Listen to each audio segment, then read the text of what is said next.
अस्सलाम वालेकुम 10th class. बेटा उम्मीद है आप सब घर पर खैरियत से होंगे। मेरा नाम फरहान अहमद है। बेटा आपके स्कूल में जो ऑनलाइन लेक्चर्स चल रहे हैं 10th फिजिक्स के, उसमें चैप्टर नंबर 18 हमने डिसाइड किया था। ठीक है, आज का लेक्चर नंबर 2 है। आज की जो हमारे डिस्कशन के टॉपिक है वो बेटा एक है radiation, radio activity process, natural radio activity, artificial radio activity, ठीक है, और मज़ीद रेडियो एक्टिव न्यूक्लियाई से रिलेटेड मुख्तलिफ किस्म के टर्म्स हैं। ठीक है, और रेडिएशन प्रोसेस के ऊपर हमने कुछ जनरल डिस्कशन करनी है। ठीक है, और उसके बाद हमारी मज़ीद आगे 2 डेफिनेशंस आएंगी, background radiations and cosmic radiations. चलिए जी, आज का टॉपिक स्टार्ट करते हैं। रेडियो एक्टिविटी क्या है? अच्छा बेटा, मैं आपको बताऊं कि जब आप पीरियोडिक टेबल देखते हैं तो पीरियोडिक टेबल में आपको 2 किस्म के एलिमेंट्स मिलते हैं। एक एलिमेंट है रेडियोएक्टिव एलिमेंट और एक है नॉन रेडियोएक्टिव एलिमेंट। तो हमारा जो टॉपिक है एटॉमिक एंड न्यूक्लियर फिजिक्स में रेडियोएक्टिव एलिमेंट कौन से हैं? बेटा ऐसे तमाम एलिमेंट्स जो अपने अंदर से रेडिएशंस निकालते हैं। ठीक है, ऐसे तमाम एलिमेंट्स जो अपने अंदर से रेडिएशंस निकालते हैं, उन एलिमेंट्स को रेडियोएक्टिव एलिमेंट्स कहा जाता है। ठीक है, डेफिनेशन है। अच्छा, अब रेडियोएक्टिविटी क्या है? रेडियोएक्टिविटी जो है वो उन एलिमेंट से निकलने वाली रेडिएशंस का प्रोसेस है। ठीक है, रेडियोएक्टिविटी एक प्रोसेस है रेडियोएक्टिव एलिमेंट में से जो हमारे सामने आता है। Radioactivity is the process of emission of radiation from nuclear elements. ठीक है, ऐसे एलिमेंट्स जिनके न्यूक्लियाई इतने काबिल होते हैं कि वो अपने अंदर से जो बेसिक रेडिएशन है उनका इखराज करते हैं। आगे यही कॉन्सेप्ट हमारा हाफ लाइफ में भी चलेगा। ठीक है, रेडियो एक्टिविटी बेटा 2 किस्म की होती है। एक होती है नेचुरल रेडियो एक्टिविटी और एक होती है आर्टिफिशियल रेडियो एक्टिविटी। ठीक है, हमारा आज का जो टॉपिक है वो नेचुरल रेडियो एक्टिविटी है। नेचुरल रेडियो एक्टिविटी प्रोसेस जो है वो अनस्टेबल न्यूक्लियाई के जरिए होती है, जबकि आर्टिफिशियल रेडियो एक्टिविटी जो है वो स्टेबल न्यूक्लियाई के जरिए होती है। अब ये स्टेबल और अनस्टेबल न्यूक्लियाई कौन से हैं? स्टेबल न्यूक्लियाई जिनका एटॉमिक नंबर 82 से कम हो, मतलब ऐसे तमाम एलिमेंट्स जिनके न्यूक्लियस में नंबर ऑफ प्रोटॉन 82 से कम हो, नंबर ऑफ प्रोटॉन्स 82 से कम होंगे, उन एलिमेंट के न्यूक्लियाई को हम कहेंगे स्टेबल न्यूक्लियाई। ये वो न्यूक्लियाई हैं जो अपने अंदर से कुदरती तौर पर मतलब खुद ब खुद तो रेडिएशन खारिज नहीं करते, लेकिन अगर इन्हें मजबूर किया जाए, इन्हें खास किस्म के तरीक़ाकार से गुजारा जाए, तो ये अपने अंदर से वैसी ही रेडिएशन निकालते हैं और न्यू एलिमेंट्स बनाते हैं। तो जो पीरियोडिक टेबल के अंदर एलिमेंटल जो एक डिस्ट्रीब्यूशन है उसमें एक आर्टिफिशियल रेडियो एक्टिविटी का कॉन्सेप्ट भी आ जाता है। दूसरी कौन सी? दूसरे न्यूक्लियाई है अनस्टेबल न्यूक्लियाई, गैर क़याम पज़ीर न्यूक्लियाई। देखिए ये ऐसे न्यूक्लियाई जिनका एटॉमिक नंबर 82 से ज्यादा हो, 82 से ज्यादा हो, जैसे कि यूरेनियम, अगर आप इसका 238 और 92 वाला कॉन्सेप्ट लें, ठीक है, इस एलिमेंट को अगर आप डिस्कस करें तो यहाँ पे अगर आप देखें 92 इज द एटॉमिक नंबर। अब ये 82 से ग्रेटर है, तो 82 से ग्रेटर वाले एटॉमिक नंबर वाले एलिमेंट अपने अंदर से खुद ब खुद रेडिएशंस का इखराज करते हैं। ये रेडिएशंस कौन सी हैं आगे हम यही जिक्र करने लगे हैं। अच्छा, अब हम स्टार्ट करते हैं नेचुरल रेडियो एक्टिविटी क्या है। नेचुरल रेडियो एक्टिविटी को समझाने के लिए मैं आपको कुछ इसकी जो हिस्टोरिकल डिस्कशन है वो मैं आपको बता दूं।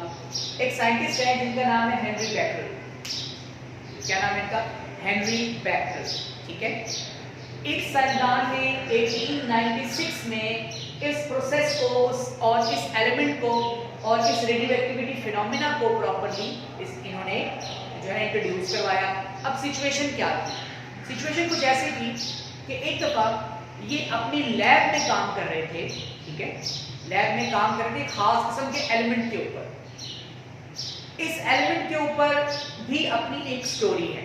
ठीक है, वो स्टोरी बिल्कुल एक मतलब आर्टिफिशियल वे में बनाई जाती है, क्योंकि उस वक्त इस एलिमेंट के ऊपर काम करने वाले सिर्फ ये हेनरी बैकरल ही नहीं थे, बल्कि और भी कुछ साइंसदान थे, लेकिन उनके पास अभी प्रॉपर इतनी ज़्यादा डिटेल नहीं थी। कि हेनरी बैकरल एक दफा अपने लैब में इस एलिमेंट के ऊपर कुछ काम कर रहे थे, एक खास एलिमेंट था, ठीक है। इतनी देर में इन्होंने क्या किया कि इन्हें कहीं जाना पड़ा और हेनरी बैकरल ने उस एलिमेंट को एक कागज में बंद करके अपने ड्रॉर के अंदर रख दिया। अब जिस ड्रॉर के अंदर इन्होंने रखा था उस ड्रॉर में कुछ फोटोग्राफिक प्लेट्स भी थी, कुछ तस्वीर थी।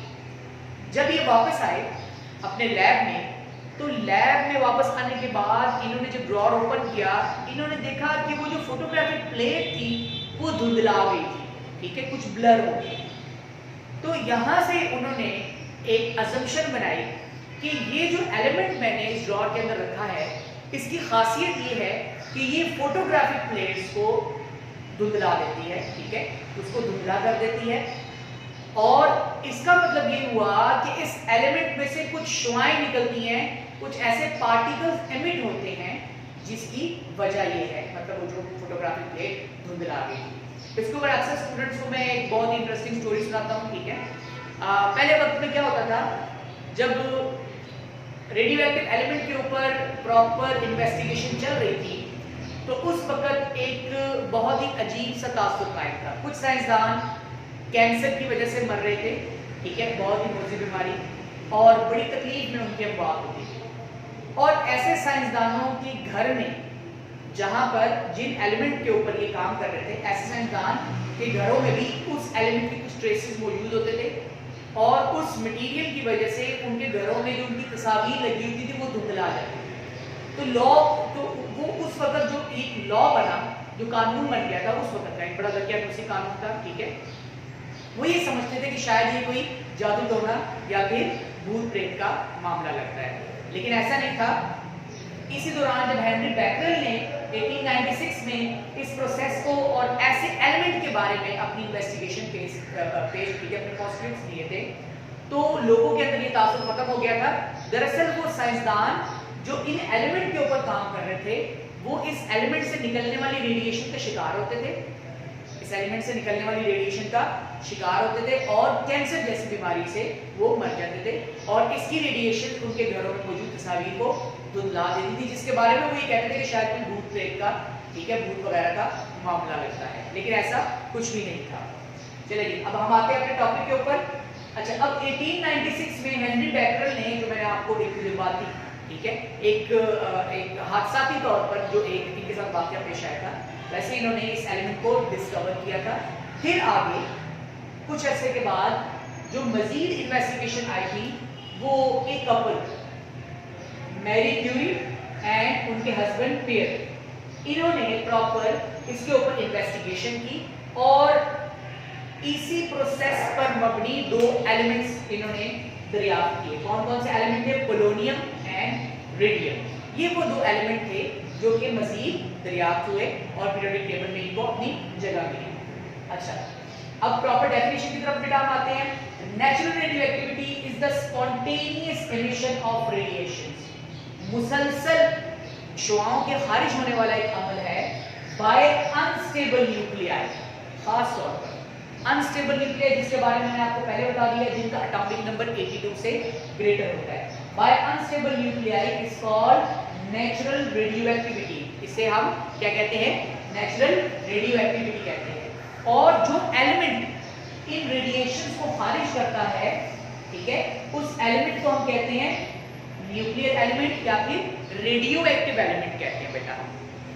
चलिए आगे चलते हैं हम। Types of radiation. ये जो रेडिएशन से अखराज हो रहा था बेटा, हमने जो बेसिक रेडिएशन है उनका जिक्र किया, वो एक है अल्फा, बीटा और गामा। अल्फा, बीटा, गामा, आप इनके सिंबल भी गौर से देख सकते हैं, ठीक है, और अपनी टेक्स्ट बुक में भी देखिएगा। अल्फा की जो प्रॉपर्टी थी वो रिजेंबल करती हैं हीलियम से। हीलियम से इसकी प्रॉपर्टी बेटा रिजेंबल करती है, ठीक है। तो इस वजह से हम इसको एक हैवी पार्टिकल या हैवी रेडिएशन या बहुत ज्यादा डेंजरस रेडिएशन के तौर पर भी जानते हैं। बीटा की जो प्रॉपर्टीज थी बेटा, वो इलेक्ट्रॉन से रिजेंबल करती हैं, ठीक है, इलेक्ट्रॉन से बेटा ये रिजेंबल करती हैं। जबकि गामा की जो प्रॉपर्टीज हैं वो न्यूट्रॉन से, एक न्यूट्रल मटेरियल से रिजेंबल करती हैं, ठीक है। तो हम आगे इन्हीं इलेक्ट्रिक फील्ड में भी डिस्कशन करेंगे। ये बिल्कुल इलेक्ट्रॉन, प्रोटॉन और न्यूट्रॉन की डिस्कशन ही हो रही है, ठीक है, ऑलमोस्ट उसी से प्रॉपर्टी से रिलेटेड है। आगे मजीद जब मैं इनके फीचर्स और इनकी कैरेक्टरिस्टिक्स बताऊंगा तो वहां पर इन्हीं चीजों का दोबारा जिक्र भी करूंगा। चलिए, टाइप्स ऑफ रेडिएशन मैंने आपको बता दिया कि 3 किस्म की हैं, अल्फा, बीटा और गामा, ठीक है, और इनकी प्रॉपर्टी रिजेम्बलेंस भी बता दी है कि अल्फा की प्रॉपर्टी हीलियम से, हीलियम नोबल गैस, हीलियम जो कि आपके पीरियोडिक टेबल के अंदर, ठीक है, एक एलिमेंट है, नोबल गैसेस में से आता है, ठीक है। बीटा की प्रॉपर्टी इलेक्ट्रॉन से, ठीक है, कैथोड से मिलती है, जबकि गामा की प्रॉपर्टी न्यूट्रॉन से, एक न्यूट्रल मटेरियल से रिजेंबल करती है। चलिए, ये एक जनरल डिस्कशन थी, इसमें आपकी basic definition, define natural radioactivity है, ठीक है, और बाकी व्हाइट बोर्ड आपके सामने है। Define stable nuclei, define unstable nuclei, यही क्वेश्चन बेटा आपका आर्टिफिशियल रेडियोआइसोटोप्स या फिर रेडियोआइसोटोप वाले टॉपिक के अंदर या आर्टिफिशियल नेचुरल रेडियोएक्टिविटी के अंदर भी दोबारा डेफिनेशन आएंगी। तो फिलहाल लेक्चर नंबर 2 में मैं इसके क्वेश्चंस नहीं दे रहा, आगे जाके मैं इसको आपको क्लियर कर दूंगा। चलिए, नेक्स्ट अब हमारा टॉपिक है रेडिएशन। बेटा हमारे अतराफ में, हमारे एनवायरनमेंट में, चाहे हम हमारे अपने प्लैनेट पर और हमारी स्पेस में, 2 किस्म की रेडिएशन होती हैं। एक रेडिएशन है बैकग्राउंड रेडिएशंस। बैकग्राउंड रेडिएशंस कौन सी होती हैं? देखिए जी, मैं अभी आपके इस क्लासरूम में मौजूद हूँ, अगर कोई रेडियोएक्टिव एलिमेंट आपकी इस क्लास में ही कहीं मौजूद है, फर्ज करें कि दीवारों में है या कहीं पर मौजूद है, तो उस रेडिएशन, वो मटेरियल मेरे इस क्लासरूम के अंदर जो रेडिएशन की वजह बनेगा, उस रेडिएशन को हम कहते हैं बैकग्राउंड रेडिएशन।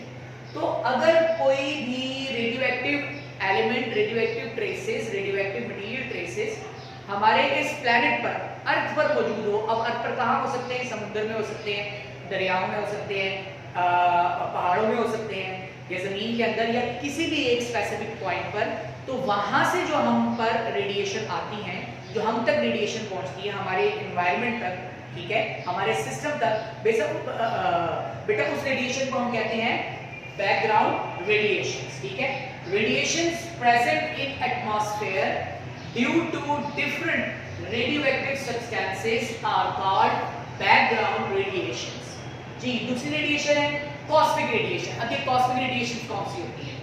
देखिए, अगर रेडियोएक्टिव मटेरियल अर्थ पर हो, प्लैनेट पर हो, तो वो बैकग्राउंड होगी, लेकिन अगर ये रेडिएशन हम तक पहुंच रही है स्पेस से, किसी और प्लैनेट से, किसी और सिस्टम से, ठीक है, हमारे अर्थ प्लैनेट तक पहुंचती है, हमारे इस सोलर सिस्टम तक पहुंचती हैं, तो वो जो रेडिएशन होंगी बेटा वो कहलाएंगी कॉस्मिक रेडिएशंस। जी, the earth and all living things on it also receive radiation from outer space, ठीक है। This radiation is called cosmic radiation, ठीक है। इसकी मुख्तलिफ टाइप्स हैं, म्यून्स हैं, एक्स रेज हैं, ठीक है, इसके अलावा गामा रेज भी हो सकती हैं, बहुत सी टाइप हो सकती हैं। अच्छा, मजीद मैं आपको ये बताता चलूं कि इस टॉपिक पर आपका एक पाई चार्ट मौजूद है, ठीक है, उसमें डिफरेंट रेडिएशंस की परसेंटेज दी गई है। वो परसेंटेज बेटा आपने बोर्ड पॉइंट ऑफ व्यू से, ठीक है, आपने एमसीक्यूज के लिए लाजमी तैयार करनी है, और उसमें से आपका लाजमी एक आधा पार्ट आ जाएगा, मतलब रेडोन गैस का 1% दी गई है, ठीक है, हीलियम के लिए, और बाकी जो रेड गैसेस हैं उनके मुताबिक 1% बताई गई है, वो आपने लाजमी याद करनी है। चलिए, अब हम इसकी स्टडी करते हैं इन रेडिएशंस को। अब हम एक काम करेंगे, जैसे मैंने आपको बताया कि हीलियम से रिजेंबल करती है और कैथोड से रिजेंबल करती है और न्यूट्रॉन से रिजेंबल करती है ये रेडिएशंस। अब हम इनको स्टडी करेंगे इलेक्ट्रिक फील्ड, ठीक है। इलेक्ट्रिक फील्ड, आपके पास एक रेडियोएक्टिव सोर्स है, ठीक है, कोई भी एलिमेंट है जिसमें से नेचुरली रेडिएशंस निकल रही हैं, हमने इसे एक फील्ड में स्टडी करना है। हमारे पास 2 इलेक्ट्रोड्स हैं, एक है पॉजिटिव इलेक्ट्रोड और बेटा एक है नेगेटिव इलेक्ट्रोड, ठीक है, मतलब आपने इसे हाईली पॉजिटिवली चार्ज कनेक्ट किया और इसे हाईली नेगेटिवली चार्ज कनेक्ट किया, और इन 2 इलेक्ट्रोड्स के दरमियान में एक इलेक्ट्रिक फील्ड डेवलप हो गया जिसकी डायरेक्शन हमेशा पॉजिटिव टू नेगेटिव होती है। बेटा ये आपका जो इलेक्ट्रिक फील्ड से रिलेटेड टॉपिक है, ये आपका चैप्टर नंबर 13 है, जिसके अंदर आप इलेक्ट्रोस्कोप पढ़ते हैं, ठीक है, इलेक्ट्रोस्टैटिक इंडक्शन प्रोसेस पढ़ते हैं आप, वहां पर है, ठीक है। अब हमने क्या किया, हमने इस रेडियोएक्टिव एलिमेंट सोर्स से 3 किस्म की खारिज होने वाली 3 किस्म की रेडिएशन को एक इलेक्ट्रिक फील्ड में डाल दिया। अब आप जरा गौर करें, जो ब्लू लाइन है उसे मैंने बीटा रेडिएशन कहा, जो ब्लैक लाइन है इसे मैंने अल्फा रेडिएशन कहा, और जो रेड है इसे मैंने गामा रेडिएशन कहा।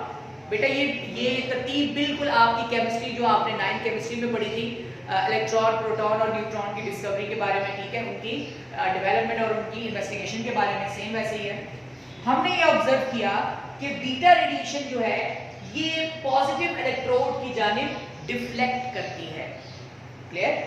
इसी तरीकाकार से अल्फा रेडिएशन जो है वो नेगेटिव इलेक्ट्रोड की जानिब, नेगेटिव प्लेट की जानिब डिफ्लेक्ट करती है, डिफ्लेक्शन शो करती है।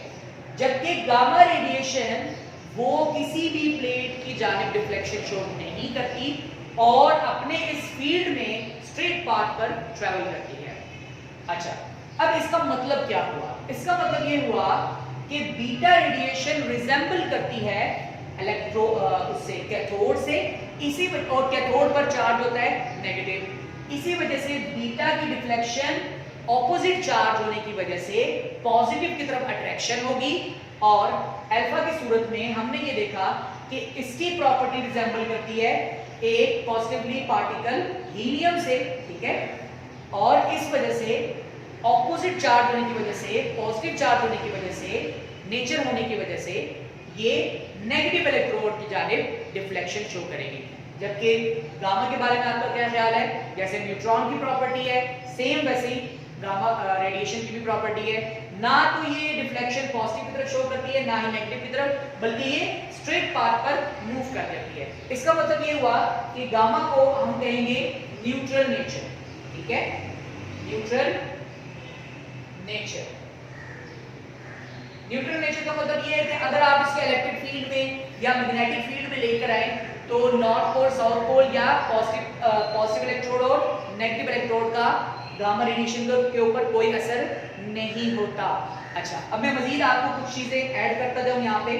बेटा यहाँ पर जो सबसे हैवीएस्ट पार्टिकल जो रिजेंबल किया जाता है, जो इसके पैकेट्स बनेंगे वो अल्फा के, अल्फा इज द हैवीएस्ट, ठीक है, और बीटा का नंबर दूसरा आ जाता है, गामा लाइटेस्ट और इसकी वेवलेंथ बहुत कम आती है, ठीक है, बहुत कम होती है वेवलेंथ, इंटेंसिटी ज्यादा होती है। यही जिक्र आपका आयोनाइजिंग एबिलिटी और पेनिट्रेटिंग एबिलिटी के अंदर भी आएगा, वहां पर मैं इस चीज को दोबारा आपसे डिस्कशन आपसे जारी रखूंगा, ठीक है। मजीद मैं आपको बताता चलूं कि ये जो रेडिएशन है ना, ये मजीद भी कुछ प्रॉपर्टीज रखती हैं, जैसे कि ये हमारे एनवायरनमेंट में ये हमारे एनवायरनमेंट में आयोनाइजेशन क्रिएट कर सकती हैं, हवा को आयोनाइज कर सकती हैं, एक प्लाज्मा स्टेट बना सकती हैं, ठीक है। फिर आगे यही पेनिट्रेटिंग एबिलिटी, आयोनाइजिंग जैसे मैंने आपको बताया वहां पर भी इसका जिक्र आएगा। तो बेटा आज का लेक्चर नंबर 2 जो था उसमें natural radioactivity, stable unstable nuclei, emission of radiation from unstable nuclei, Henry Becquerel, Marie Curie and फिर इनके बारे में आज हम लोगों ने पढ़ा।